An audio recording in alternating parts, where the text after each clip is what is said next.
ოდესმე გაგიღვიძია შუაღამით და ვერ გატოკებულ ხარ. თვალები გახელილი გაქვს. ხედავ ოთახს, ტანსაცმელს სკამზე, შუქს ფანჯრიდან, მაგრამ სხეული უბრალოდ არ გემორჩილება. და თითქოს ვიღაც შენს თავთან ახლოს დგას და გიყურებს. ესაა ძილის პარალიჩი, ერთ-ერთი ყველაზე მისტიკური და შემაშფოთებელი ფენომენი, რაც კი ადამიანმა შეიძლება განიცადოს. რა არის ძილის პარალიჩი, მეცნიერების აზრით? ძილის პარალიჩი ეს არის მდგომარეობა, როცა ადამიანი იღვიძებს, მაგრამ მისი ტვინი კვლავ რემ ფაზაშია, ანუ იმ ძილის ფაზაში, სადაც სიზმრებს ვხედავთ.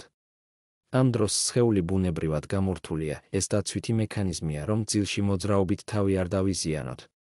მაგრამ როცა გონება გამოფხიზლებულია და სხეული, პარალიზებული, იქმნება დამაბნეველი განცდა.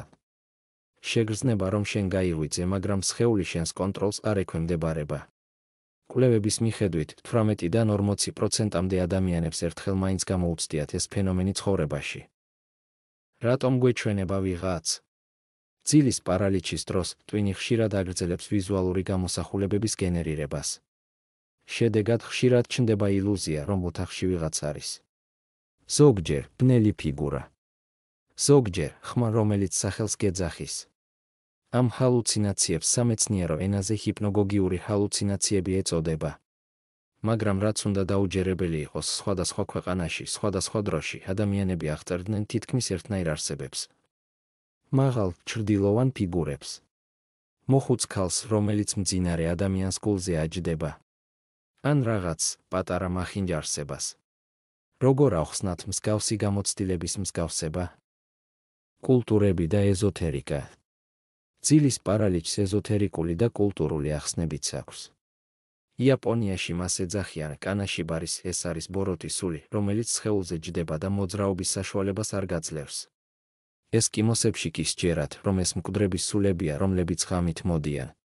საქართველოშიც არსებობდა მსგავსი წარმოდგენები, როცა ადამიანს დაფრინდიას ეძახდნენ და სჯეროდათ, რომ ის სიზმრის დროს სულს სხეულიდან გაჰყავდა.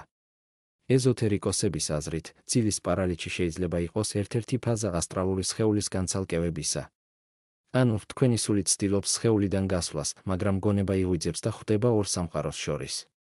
ზოგი ამბობს, რომ ასეთ დროს უფრო ადვილია იმ ფენომენებთან კავშირი, რომლებიც არასამყაროსეულია, თუ გესმით ეს რას ნიშნავს. პარალელური ფენომენები. ძილის პარალიჩი ხშირად ასოცირდება სხვა ფენომენებთან. დეჟავიუ. ასტრალური მოგზაურობა. ანუ ცხოპლანეტელების გატაცების განცდები.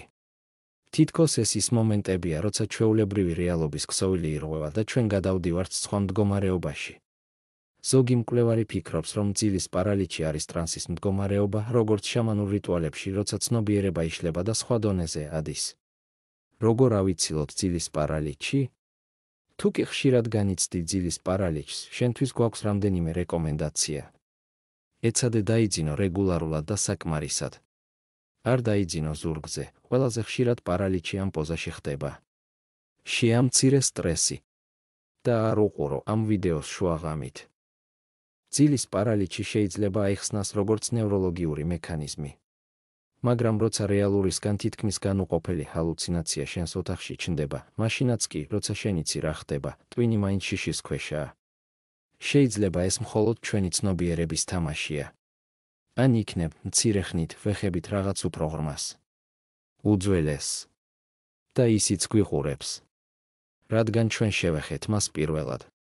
თუ მოგეწონა ეს თემა, არ დაგავიწყდეს დარეგისტრირება არხზე და დაწერე კომენტარში, თუ გამოცდილი გაქვს ეს მდგომარეობა. რას ხედავდი?